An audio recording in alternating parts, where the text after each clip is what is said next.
Blunt abdominal trauma can be a difficult trauma to take care of. The usual mechanisms: motor vehicle crashes, patients who fall, and of course assaults. Other things include motorcycle crashes, pedestrian struck, as well as sports injuries.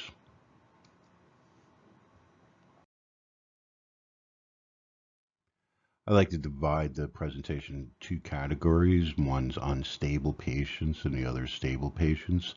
We'll talk about unstable in a moment. Stable patients, you can actually just observe the patient. Most people say for a period of 6 hours, at which time if the patient is hemodynamically stable and has no peritonitis, you can safely send the patient home. The problem is you start to gather a number of patients that you need to observe for a long period of time in the emergency department, so we mostly will CT these patients. A normal CT scan will allow you to immediately discharge the patient.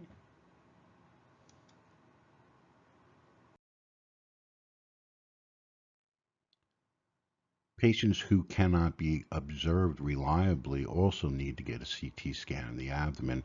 Again, these are hemodynamically stable patients otherwise.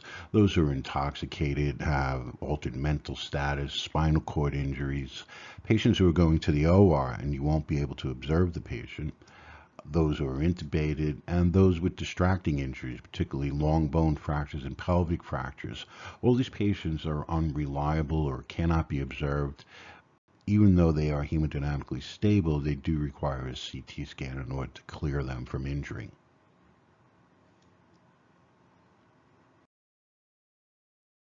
Note about seatbelt injuries. This is not a common injury, but it seems to be a popular question on boards. The most commonly injured organ is the small bowel. It's an acceleration, deceleration type of injury. Also, chance fractures, which are unstable spine fractures, most commonly the lumbar spine, as well as rarely vascular injuries, blunt abdominal aortic injury, an uncommon injury, but it does fit this injury pattern.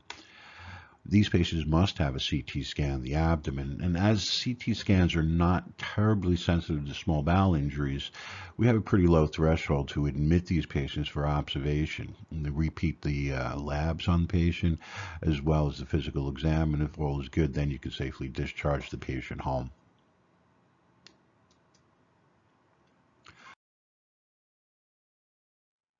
Unstable patients are like any other trauma patient. ATLS applies. You look at your airway, breathing, circulation, disability, and exposure on these patients. And we have to keep in mind that shock comes first. Regardless of any other injury that's going on, your primary goal is to correct shock. And shock in a trauma patient is secondary to blood loss until proven otherwise. Shock is also the #1 killer of trauma patients. That's, of course, hemorrhagic shock. Remember that a chest x-ray is appropriate for all trauma patients, and a normal chest x-ray helps exclude a number of injuries. In the realm of blunt abdominal trauma, can help identify certain injury patterns. You can see bowel contents within the chest, which is indicative of a diaphragm injury and perforation. And you can also see free air under the diaphragm. Both these patients need to go to the operating room, and they often should bypass, even if stable, the CT scanner.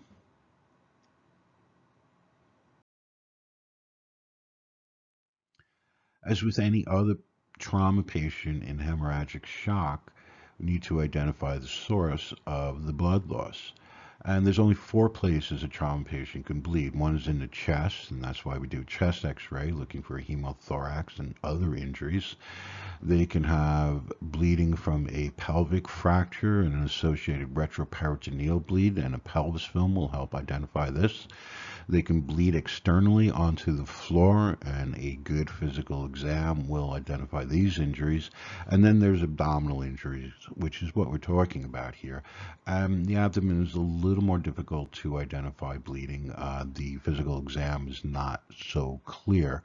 If the patient, if you wait for the patient to become distended from abdominal blood loss, you've already lost the game. That patient is not going to survive. The best way of managing these patients is a fast exam. stands for Focused Abdominal Survey for Trauma, and it looks at the bilateral upper quadrants, the pericardium, and the pelvis as depicted here. And any free fluid seen on a FAST exam is blood. And there's patients in shock, and any fluid must be blood, and that patient needs to get a laparotomy. FAST exam is somewhat dependent upon the operator. There is variability in both doing the exam as well as interpretation, and at times exams can be equivocal. So therefore, although much aligned this day and age, I still think that a diagnostic peritoneal aspiration, we don't do, no need to do lavages anymore, but a peritoneal aspiration is still a viable approach to identifying blood in the abdomen, particularly used if the FAST exam is unable to be done, maybe equipment problems, or is an equivocal exam. It's still appropriate to look to the DPA.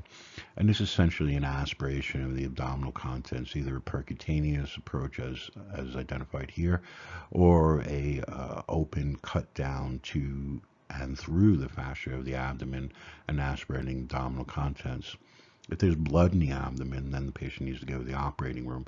And that's the point of both these tests, identifying who is bleeding into the abdomen as a cause of their hemorrhagic shock and who needs to go to the operating room. If you cannot identify the source, then that becomes more of a challenging situation. And there's strategies to deal with that, and I could talk about that in a separate kind of talk.